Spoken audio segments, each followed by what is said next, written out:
আপনারা এখানে কোত্থেকে এসেছেন, কি কারণে এসেছেন একটু বলেন কেন? আমরা আসছি কুমিল্লা কেমিক্যাল থেকে সুবিধা খাতুন মহিলা কলেজের শিক্ষক আমরা দুজন। আমরা আসছি আমাদের ন্যায্য দাবি বাড়ি ভাড়া 20% আদায়ের লক্ষ্যে আমরা আজকে সমবেত হয়েছি শহীদ মিনারে।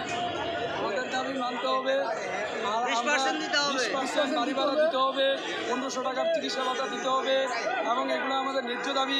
সরকার আমাদের সাথে টালবাহানা করে 500 টাকা বাড়ি ভাড়া দিচ্ছে, যা হাস্যকর।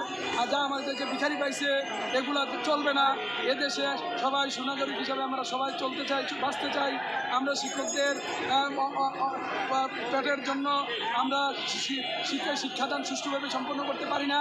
আমাদেরকে দিকে আমলারা সুষ্ঠুভাবে তাকায় না। আমরা চাই আমলারা যদি আমাদের কাতারে আসতো তাহলে আমাদের ব্যথা এবং দুঃখ বুঝতো। তারা আমাদের দিকে তাকায় না, আমাদের অবস্থানে আসে না, তারা বুঝতে পারে না। তারা এসিতে থাকে, এসিতে বসে আরামে এসে তারা দিনাতিবাদ করে, তারা আমাদের মর্ম বোঝে না।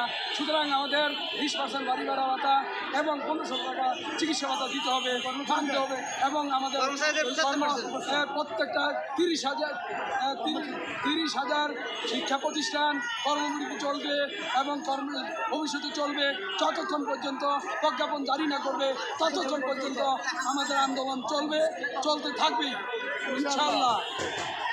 আচ্ছা, আপনারা তো দাবি আদায় করতে এসেছেন, যদি দাবি আদায় না হয় তখন আপনারা কি বলবেন? কতক্ষণ আপনারা এখানে থাকবেন?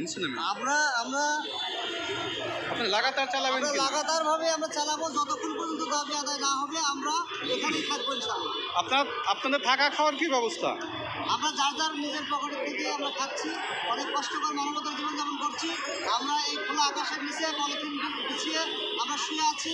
জাতির বিবেক শিক্ষক এটা তারা দেখুক, বুঝুক যে শিক্ষকের আজকে কী দুর্দশা। মানুষ মনে করে শিক্ষকরা অনেক সম্মানের, শুধুমাত্র শিক্ষক মানে মানবতার ফেরিওয়ালা মনে করে শিক্ষকদেরকে বাড়ি ভাড়া বা ন্যূনতম বেঁচে থাকার মতো ডালভাত খাওয়ার মতো স্কেলও তারা দেয় না। এর ক্ষেত্রে সকলেরই গরিব বিষয় আছে। শিক্ষা মন্ত্রণালয় বলেন, অর্থ মন্ত্রণালয় বলেন, শুধুমাত্র শিক্ষকদের ক্ষেত্রে তাদের অর্থের অভাব হয়ে যায়, অন্য জায়গায় ঠিকই চলে। এজন্য আমাদের দাবি আদায় না হওয়া পর্যন্ত আমরা মাঠ ছাড়ছি না ইনশাল্লাহ।